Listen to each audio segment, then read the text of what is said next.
And our next speaker is Tim Peterson from BIOIO. Need to turn this on. Okay, thanks so much, everyone, for being here. Particularly thanks to Morton, Alex, Danielle, and the whole ARDD team. Just really thrilled to be here, and excited for you to learn about what we're doing at BIOIO. So BIOIO focuses on drug mechanism of action, and we think really deeply understanding how a drug works is key particularly for developing gerotherapies. So I just kind of start off by kind of telling you how our platform works. So we have a platform called MoAs, which stands for Mechanism of Action Technologies. And the basic idea is, of course, like all of us, we want to kind of systematically increase the value of what we're producing, so the therapies we're producing. We have an approach that differs, I think, from what a lot of people do, in that we don't start with a gene target. We actually start with a drug, particularly a class of compounds that works in disease of aging. It can't actually be already existing in clinics, but it has a disputed MOA. So there's things about it that we don't quite understand despite it working.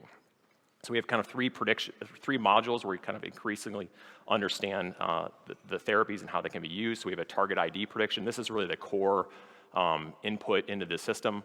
And we use functional genomics, and I'll go through that on the next slide on how we go about that. From this first module, we identified the target, as well as the kind of supporting pathway that surrounds the target. From there, step two is to figure out, how does the drug bind to the target, and then do SAR work to improve upon that binding and effect on that target. And then lastly, of course, is predicting the diseases where the drug would be best applied. And so at the end of the process, we end up often clearly a new chemical space with novel composition of matter, but often with a new target and a new clinical indication which differs from the original starting material.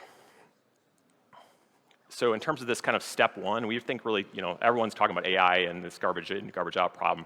We really think that, the input of the system is really key. So the TLDR of the slide is that we think we have, really good input data into our process. And just to kind of briefly explain what is our input data.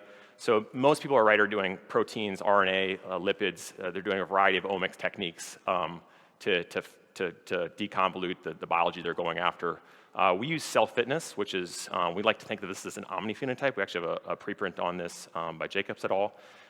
And so basically the idea is that it's essentially an aggregation, of all these aforementioned molecules. So we think this is really important for driving signal to noise and to faithfully representing the gene-drug interactions that we see in our screens, and that help us figure out how the drugs are working with work. Okay, so the bulk of this talk, I'm just going to basically go through our 1001 molecule. So we started with a class of compounds called the TZD compounds, pioglitazone being kind of the most famous of that. So these are insulin sensitizers. They work, at one point they were selling billions of dollars per year.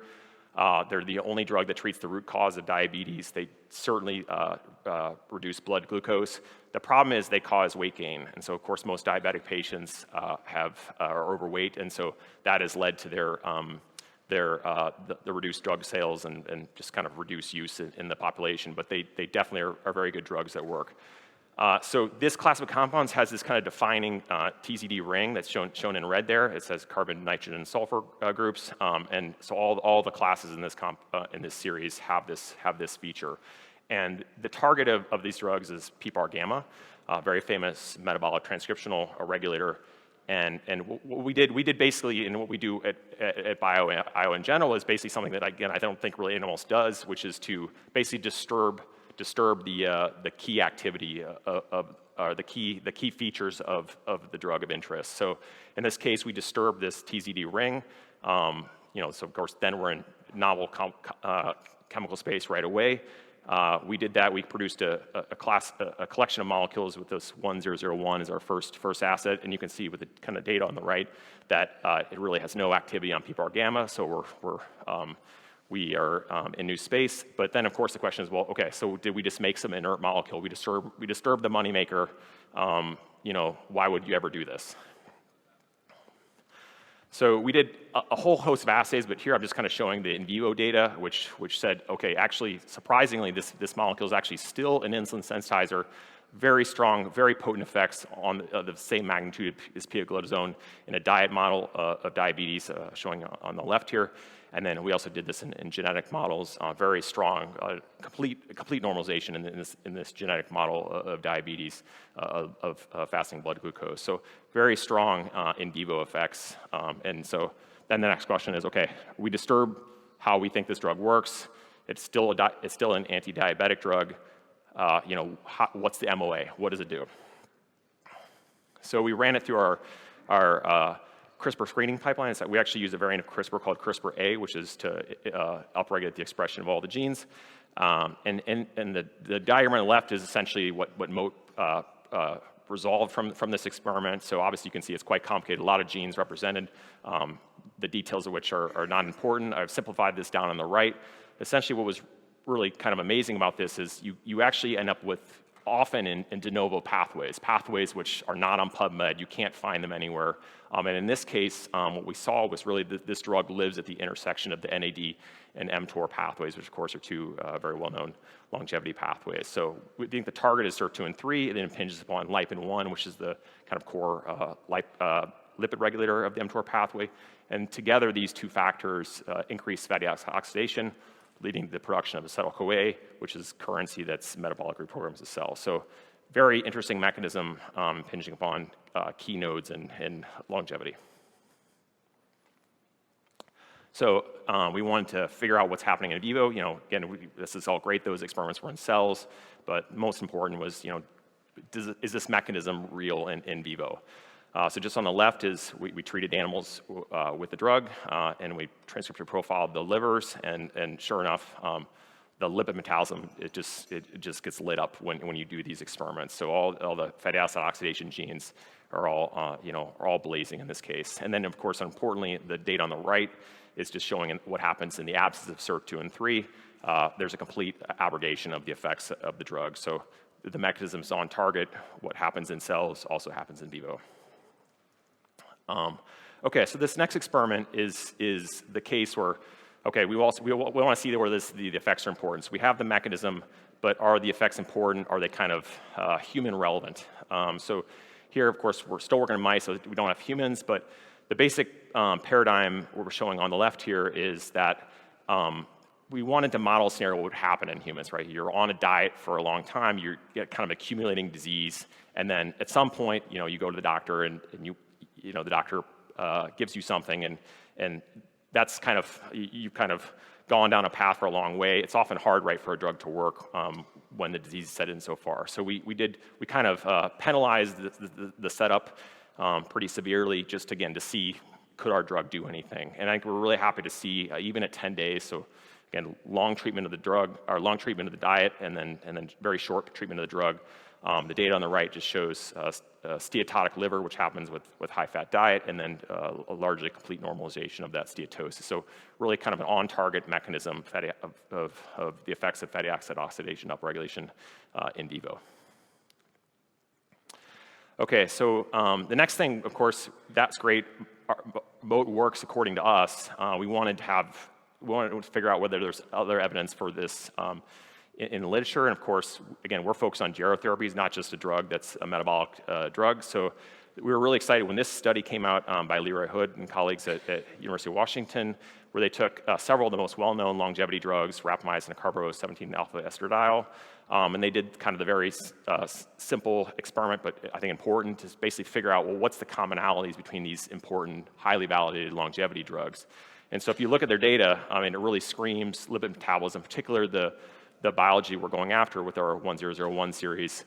Actually, as well as we have another series which actually targets another area of metabolism, lipid metabolism, we're calling 201. It's not relevant for today, but essentially both our initial assets are kind of on target with the mechanisms of these highly validated longevity therapies. So we think we're in a good space. We have an MOA, we have a gerotherapy, or we have the thought that we could have a gerotherapy, and we think we're on a good path.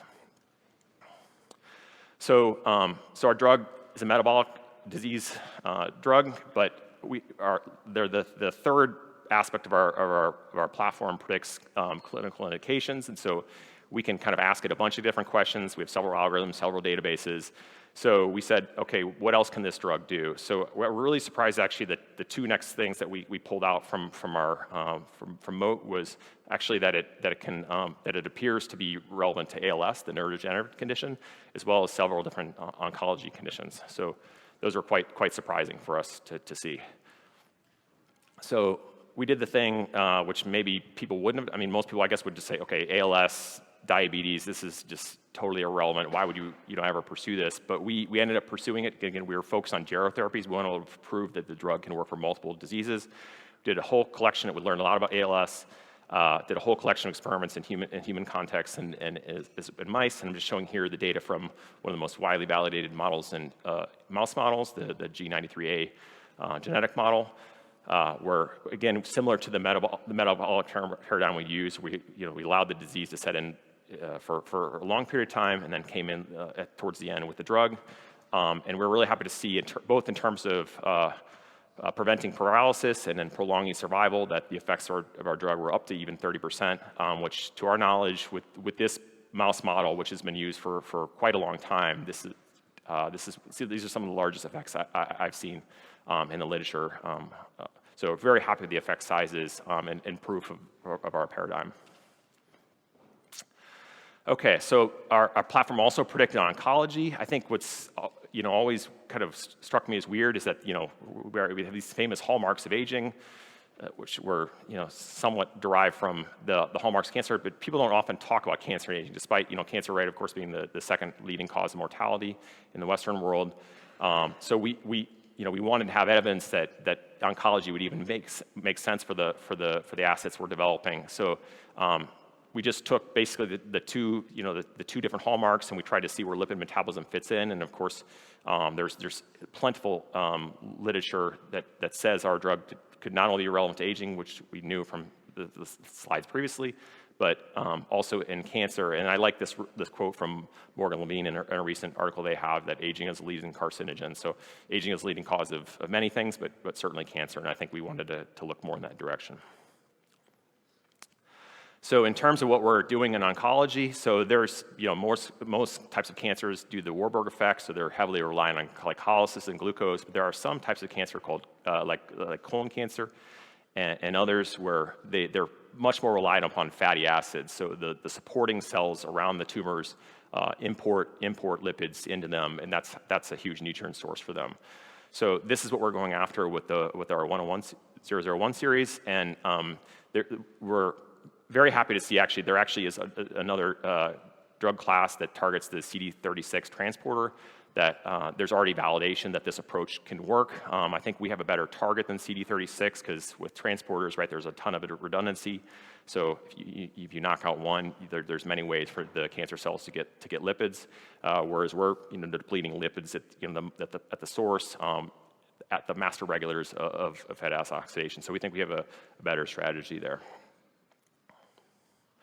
And then in terms of the actual experiments, we have collaborators at WashU, where the university I worked, where they have models where you can have. There's models where the animals have huge tumor growth due to huge amounts of fat in them, and so we're just leveraging the models they have. The citations are down at the bottom there.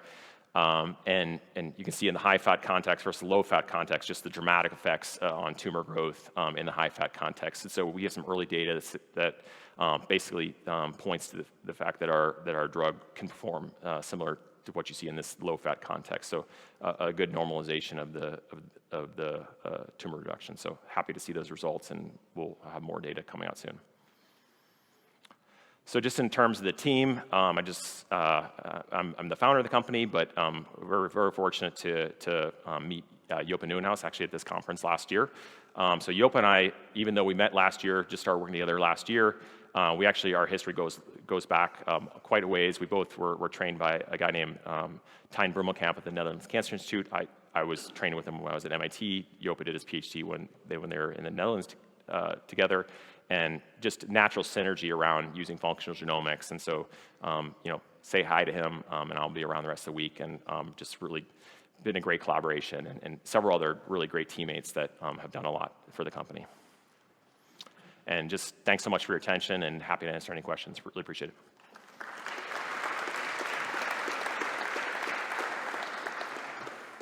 Thanks so much for your interesting talk. We have time for a question. Where does the name come from? So biology input output, like as in, yeah, is in the code, yep. Okay, then we have.